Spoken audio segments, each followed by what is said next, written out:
Usaha mikro kecil dan menengah atau UMKM menjadi pokok bahasan dalam rapat tujuan pembangunan berkelanjutan di Forum Parlemen Dunia atau IPU di Kigali, Rwanda pada 14 Oktober lalu.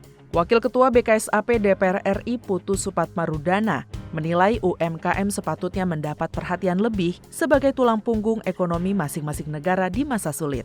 Dalam Forum Parlemen Dunia ini, Putu Supatmarudana mengajak seluruh negara yang hadir untuk menggalakkan literasi keuangan serta digital bagi pelaku usaha mikro kecil dan menengah.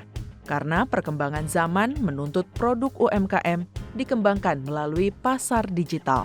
Sehingga mereka bisa secara sustainable, berkesinambungan, mengawal menjadi tulang punggung perekonomian nasional, dan yang terakhir memang kerjasama internasional dan mungkin lembaga-lembaga internasional seperti IPU ini juga harus secara komprehensif hadir, mungkin UNDP, United Nations Development Program, hadir juga memberikan dukungan support kontribusi yang maksimal, karena memang jika kita hanya bekerja sendiri di Indonesia atau dimanapun mungkin kecil skalanya, tapi kalau secara global melalui United Nations, saya yakin pasti akan ada kontribusi yang lebih komprehensif dan dibikinkan satu modul yang menyeluruh sehingga mereka betul-betul UMKM ini justru yang menjadi kekuatan ekonomi masing-masing negara.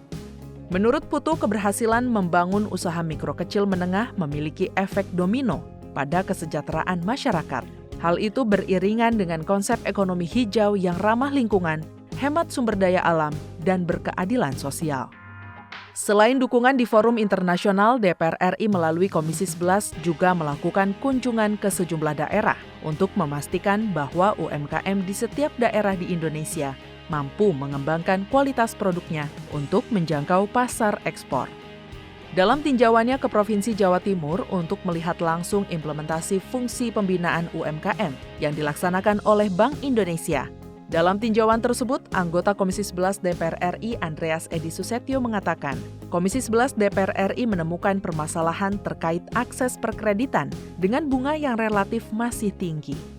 Memang mereka masih mendapatkan akses perkreditan dengan bunga yang relatif tinggi, belum menggunakan bunga kur, karena kan BPR belum bisa menyalurkan. Nah, ini kita minta supaya dikaji oleh OJK untuk BPR yang sangat selektif, yang sudah terbukti melakukan pembinaan terhadap UMKM, itu bisa memberikan dana murah dalam bentuk kur, terutama untuk juga supaya mereka bisa keluar dari terutama pembiayaan dari yang non formal, terutama rentenir. Pemerintah sudah sangat memberikan perhatian khusus, termasuk dengan memberikan subsidi bunga sekarang sampai 3%. Namun memang yang sekarang perlu ditingkatkan adalah masalah jalur distribusinya ini. Bagaimana misalkan seperti BPR yang memang sudah memiliki kemampuan dan terbukti melakukan pembinaan, itu juga bisa menyalurkan UMKM, menyalurkan bunga kur yang sudah disubsidi oleh pemerintah ini.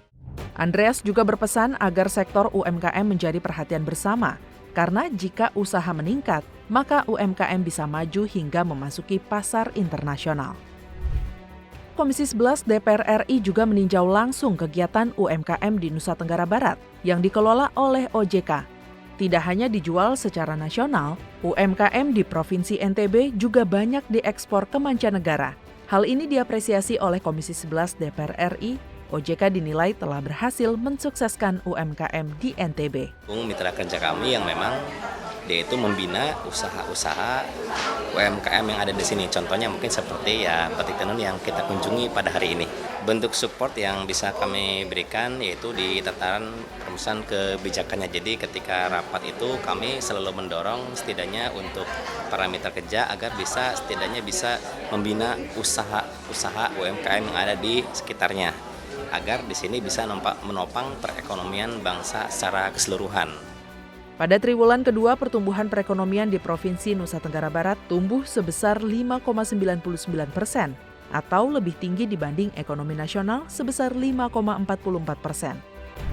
Saat kunjungan kerja lapangan Komisi 11 DPR RI ke beberapa UMKM di Sulawesi Selatan, anggota Komisi 11 DPR RI I Gusti Agung Rayu Wirajaya juga menegaskan UMKM juga harus diberikan kemudahan saat melakukan pengiriman ke luar negeri. Kendalanya dalam pengiriman ke luar negeri ekspor, terutama di pelabuhan-pelabuhan yang harus menjadi memberikan kemudahan bagaimana mereka UMKM ini bisa berkumpul bersama-sama menjadi satu kontainer atau mungkin dalam beberapa kontainer untuk bisa diekspor ke negara tujuan. Tetapi itu bersama-sama berikanlah mereka kemudahan-kemudahan dalam pengiriman barang yang dibutuhkan oleh negara-negara yang membutuhkan.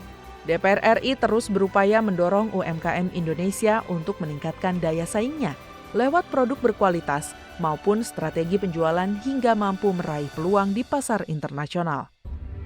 Tim Liputan TVR Parlemen melaporkan.